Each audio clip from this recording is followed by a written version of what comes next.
Imagine opening your phone right now. The algorithm already knows exactly what will trigger you. It knows your fears, your insecurities, your rage, and it feeds them every single day. Carl Jung warned us almost a century ago, but in 2026, his warning is no longer theory. It is already inside you.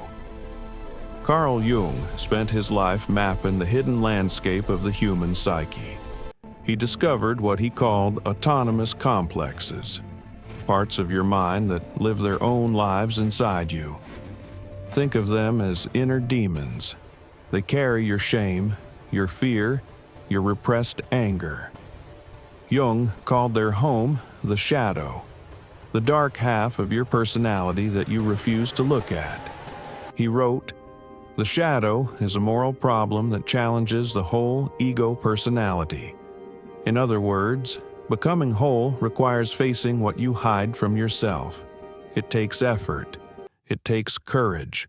When you refuse to face the shadow, it doesn't disappear. It grows, it waits, and eventually it possesses you. Jung studied this pattern across history, from medieval dance plagues to the mass hysteria of the 20th century.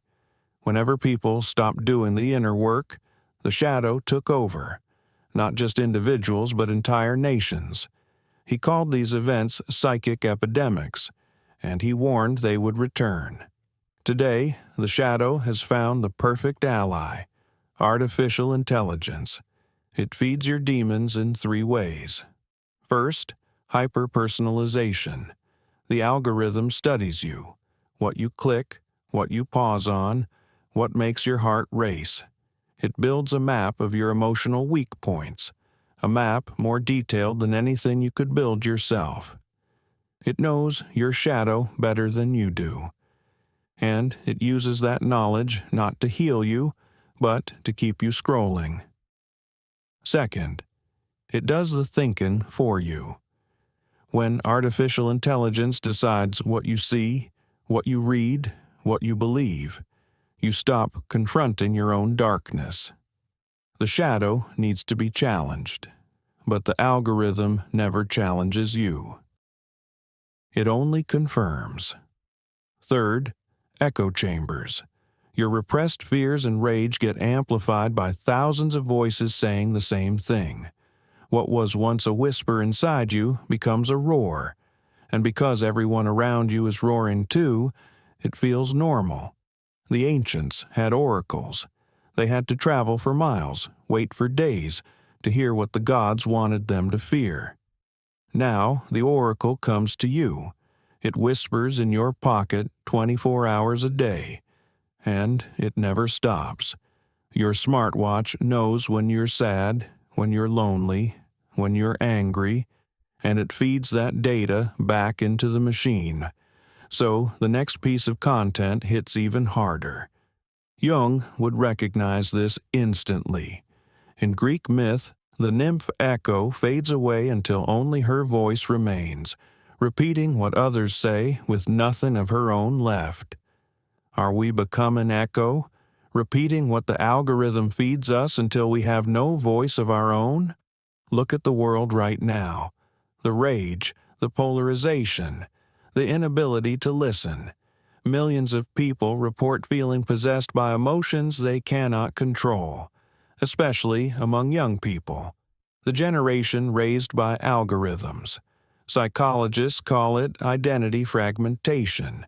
Jung called it possession. When enough individuals lose their shadow integration, the collective shadow takes over the culture. Jung predicted this. He said, "We are now experiencing the wrath of the entire Christian millennium." He meant that the darkness we never faced as a civilization does not disappear. It waits, and now it has a voice. That voice lives in your phone.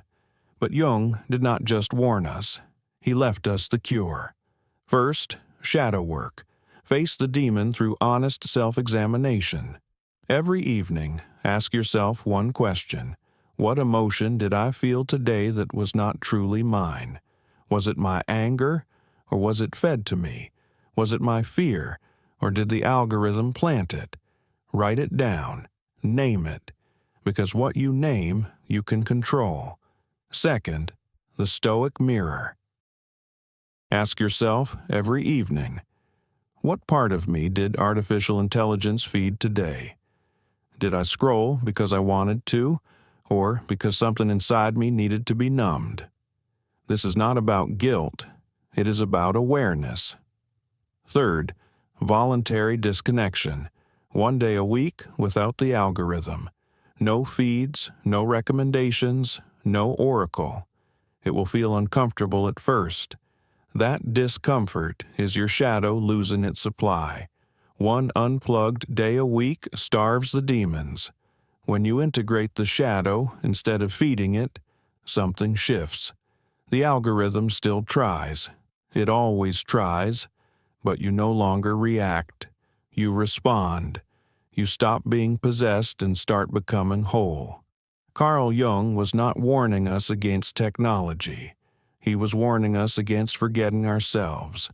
The demons are real. But so is your power to face them. The only way out is through. If this video woke something inside you, subscribe for more philosophical awakenings every week. And comment below with one word: shadow. Because naming it is the first step to facing it.